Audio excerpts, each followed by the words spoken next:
Fala pessoal, beleza? Bom, nesse vídeo a gente vai conhecer duas annotations fundamentais para se trabalhar com Spring, que são @service e @autoadded. Essas annotations são usadas para injeção de dependências e a gente vai ver isso melhor ao longo dessa aula.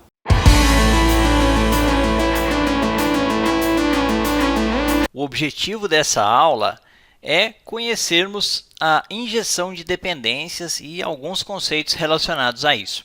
Primeira coisa que eu vou fazer é fechar tudo isso aqui, antes, close all tabs. Vou clicar sobre Math Controller e vou deletar ele. O Math Controller que sobrou, eu vou renomear ele para Person Controller. Ok, vou abrir esse cara. E a gente vai apagar todas essas operações aqui. Vou deixar apenas uma function que a gente deve se basear nela mais adiante. Beleza. Eu vou criar um novo pacote aqui. New Package BR com Erudio Model, onde a gente vai salvar nossas classes de modelo ou as entidades. Vou clicar com o direito New Kotlin Class File. Vou chamar esse cara de Person. Enter. Beleza, a gente tem aqui a classe Person. Na verdade, é uma Data Class, que é uma classe de dados, né? Data Class Person. Ela precisa de um construtor primário.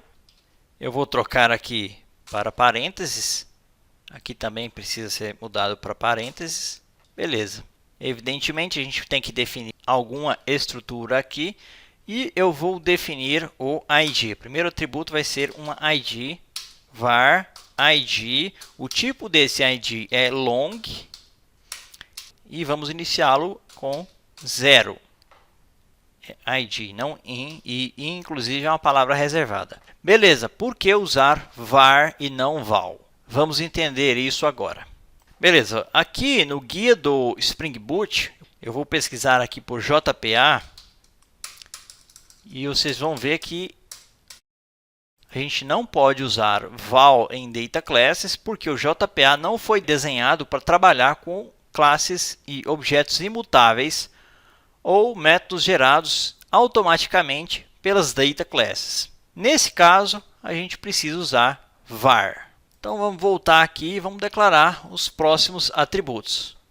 Vamos adicionar uma vírgula aqui, Ctrl D.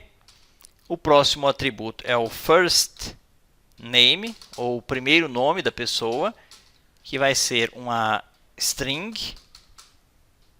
E vamos inicializar esse cara com abre e fecha aspas. Vou duplicá-lo duas vezes, na verdade 3 vezes, né? Aqui vai ser last name. Aqui vai ser address. E por fim, gender. Beleza, são esses os atributos que a gente precisa. Vou apagar isso daqui. E a gente criou a nossa data class. Agora a gente vai criar o serviço. Para isso, vamos clicar com o direito sobre BR com Erudio e vamos criar um novo pacote chamado Services. Enter. Beleza, vamos clicar com o direito sobre Services, New Kotlin Class File, e o nome desse cara vai ser Person Services. Person Service. Ok. Esse cara vai ser uma class dessa maneira que foi sugerido aqui. E a gente vai adicionar uma annotation chamada @service. Beleza. Do org Spring Framework Stereotype Service. Beleza. Bom, vamos entender o que isso aqui representa, pessoal. Vamos aqui ao controller e aqui a gente tem a instanciação de Simple Math. Imagine que a gente está usando o serviço e a gente não precisa fazer dessa maneira aqui. A gente faz o seguinte, tem aqui o Person Service, Ctrl+espaço para importá-lo e eu não preciso inicializar esse cara. Apago aqui, ele obviamente vai reclamar e vou adicionar um late init. Late init, pessoal, é para dizer que isso vai ser setado posteriormente e precisa ser var, senão não aceita late init. Como a gente não inicializa ele aqui, a gente vai dizer que ele é late init e assim posteriormente o próprio Spring vai injetar a instância desse cara. Beleza, esse cara vai se chamar service e era isso que a gente precisava ter feito. Além disso, a gente precisa adicionar uma annotation chamada auto-wired. Essa annotation que vai injetar a instância quando for necessário. Isso aqui é o mesmo que fazermos isso aqui, quer ver? Vou tirar isso aqui, vou só comentar. var service person service é igual a person service. Esse cara aqui abre e fecha parênteses. Só que quem vai fazer a instanciação é o Spring. Isso aqui é uma fonte de bugs que o container IOC, ou container de injeção de dependências do Spring, evita para a gente. A gente não precisa mais fazer isso daqui, ele mesmo vai fazer. Beleza? E assim a gente tem a instância e pode usar o serviço. Vou salvar e vamos voltar para o nosso person service que obviamente ainda não está pronto. Antes, pessoal, eu vou copiar isso aqui, esse atomic long aqui, Ctrl X, e esse cara vai simular um ID do banco para a gente. Ctrl Y para apagar a linha. Abaixo dele eu vou adicionar o logger. A gente precisa ter algum nível de logs nas nossas aplicações. Private, antes vou mudar a visibilidade desse cara. E o próximo que a gente vai fazer é o logger. Private val logger é igual a logger.getLogger. Essa terceira opção aqui. E aqui a gente passa a nossa person service class.java.name. Beleza, era isso. E assim a gente consegue inicializar o logger. Esse cara, como o próprio nome diz, é usado para logar o que está acontecendo na nossa aplicação.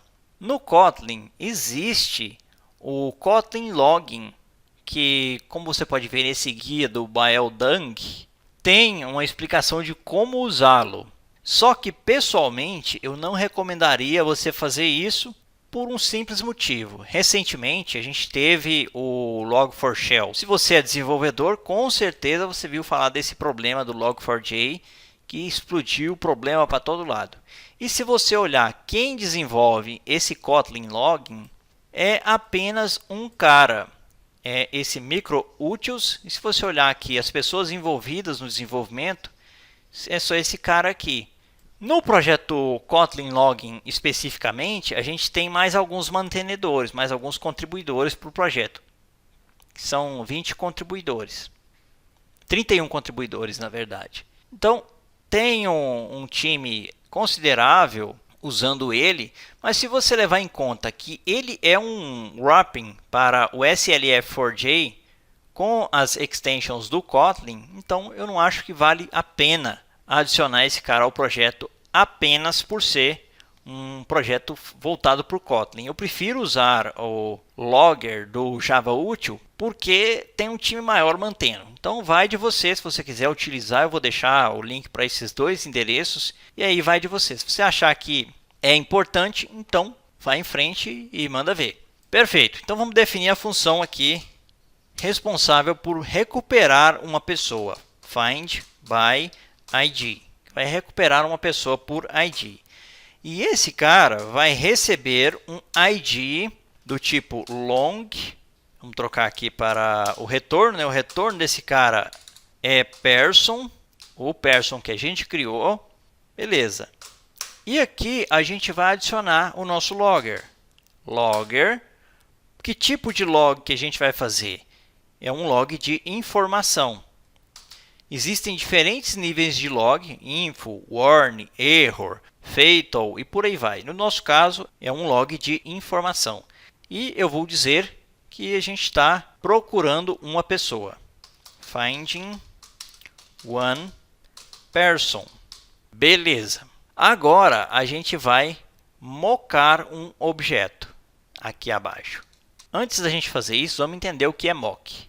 Eu poderia te explicar isso de forma teórica ou posso usar uma imagem para te explicar o que é mock. E provavelmente você nunca mais vai esquecer o que é um mock. Eu acho que essa imagem aqui explica melhor do que muita teoria o que é mock. Basicamente, é uma estrutura de código, normalmente temporária, que sustenta o desenvolvimento do código até que outros componentes estejam prontos. À medida que o projeto vai evoluindo, esses mocks vão sendo removidos.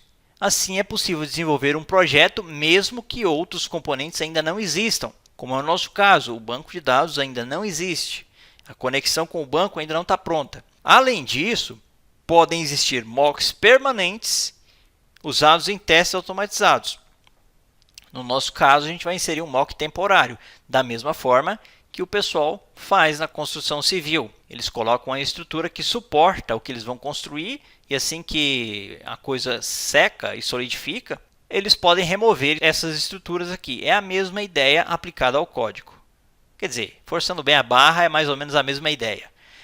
Beleza, então vamos criar o nosso mock aqui. Vamos criar uma pessoa que simula o acesso à base de dados. Val person, que vai ser igual a uma person, uma instância de person, né? Abre e fecha parênteses. Vamos setar aqui person.id,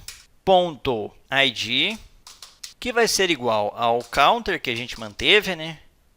Ponto increment and get,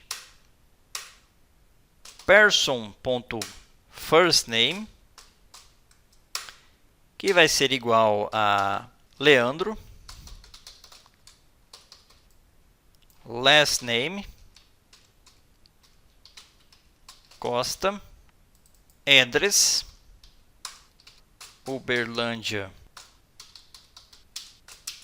Minas Gerais, Brasil, gender, male, e é isso. E aqui a gente vai retornar a person que a gente acabou de mocar.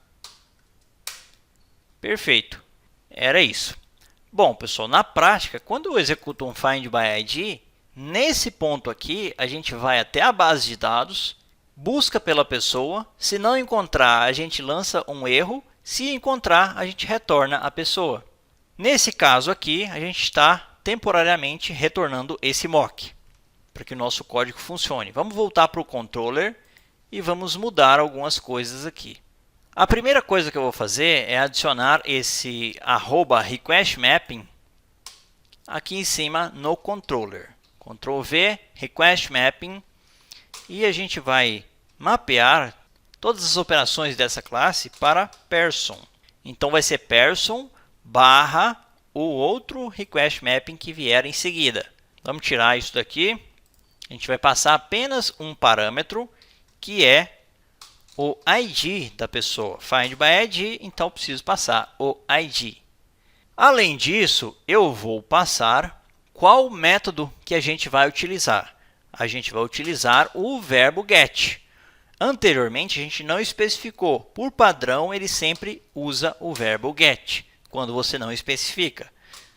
Mas agora a gente vai precisar retornar post, put, delete, por aí vai. Então, eu vou adicionar aqui o request method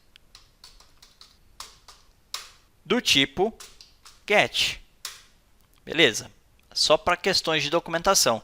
E esse cara vai produzir JSON. Então, eu vou passar mais um parâmetro aqui, vírgula, produces, e a gente passa os tipos que esse cara pode produzir, que vai ser o media type, Ctrl+ de espaço, do org Spring Framework, ponto, application, JSON value. Esse cara aqui. Se você acessar essa propriedade, você vai ver que é uma string dizendo application JSON. Posso fechar isso aqui.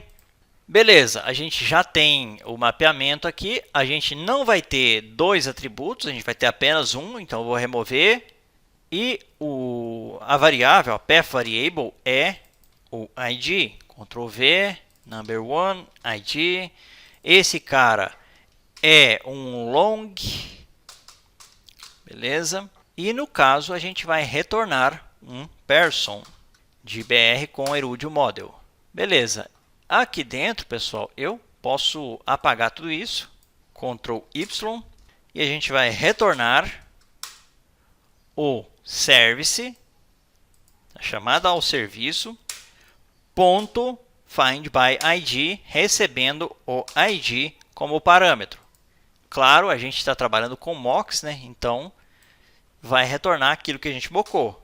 Mas depois a gente vai substituir isso por um acesso direto ao banco. Perfeito, vamos executar a aplicação.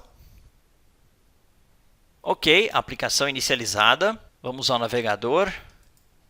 Localhost 8080 barra. Qual que é o path? É o que a gente definiu aqui, ó, person. Como a gente não tem nenhum outro, então a gente tem que passar o ID. Se eu chamar só person, vai dar uma exceção. Inclusive, eu vou fazer isso. E aí a gente tem o erro. Se eu passar um ID aqui, pode ser qualquer ID, como a gente está mocando, vai retornar uma pessoa. Beleza, e é isso. Funcionou. Se a gente voltar para o IntelliJ e conferir os logs, você vai ver aqui que tem um find one person, que é a chamada ao logger, que é essa chamada aqui. Quando ele passa aqui, ele imprime isso. Esse vídeo é patrocinado pelo meu treinamento REST APIs RESTful do zero a AWS com Spring Boot 3, Kotlin e Docker. Aprenda como construir APIs RESTful sólidas e eficientes e dobre as oportunidades de crescimento na carreira. Mais detalhes na descrição e no comentário em destaque.